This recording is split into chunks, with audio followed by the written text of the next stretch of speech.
शिवसेना ठाकरे गटाचे नेते वसंत मोरे यांचे भरत गोगावले यांच्यावर गंभीर आरोप। त्यांनी काही वेळापूर्वी गोगावलेंवर गंभीर आरोप केले।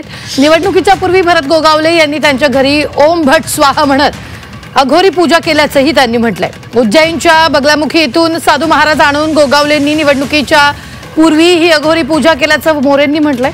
तर भरत गोगावले यांनी रश्मी ठाकरे यांच्यावर केलेल्या टीकेनंतर पूजेचे व्हिडिओ समोर आणत वसंत मोरे यांनी भरत गोगावले यांच्यावर टीका केली आहे। वसंत मोरेंना होम हवनसाठी घेऊन जाणार भरत गोगावलेंनी मोरेंना घेऊन जाण्याची तयारी दाखवली आहे।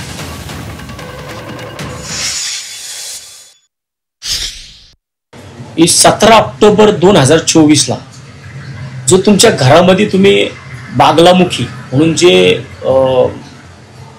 उज्जैन मध्ये एक देवीचं स्थान आहे, त्या देवीच्या मंदिरातून जे काही पुजारी आणले होते तुमच्या घरामध्ये ज्या पूजा घातल्या त्या कशा करता घातल्या होत्या?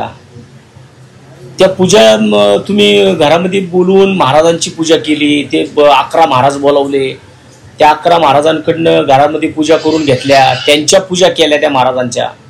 मला वाटतं की जर भरतशेठ असे म्हणत असतील तर अंधश्रद्धा निर्मूलन समितीकडे आम्ही तक्रार केली पाहिजे। आम्ही तक्रार करू आणि तक्रार करून भरतशेठ गोगावलेंवरती अशा प्रकारे बाहेर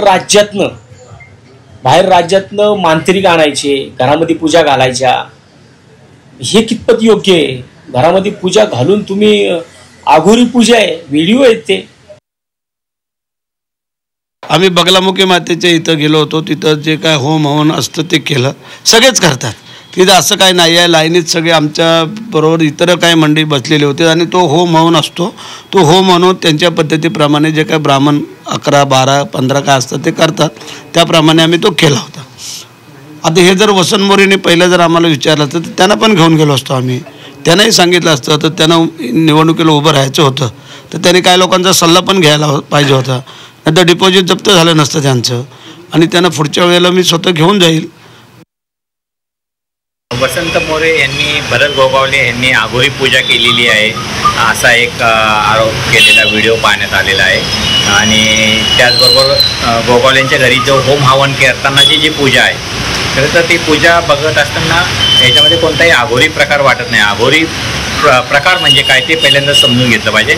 आणि खरं तर एखाद्या माणसावर अशा पद्धतीचे आरोप करणं की तो जादूटोणा करतोय वगैरे असं करतोय, तर हा देखील कायद्याने गुन्हा आहे। त्याच्यामुळं एखाद्या गोष्टीचा आपल्याकडे पुरावा नसताना दुसऱ्यावर आरोप करू नये।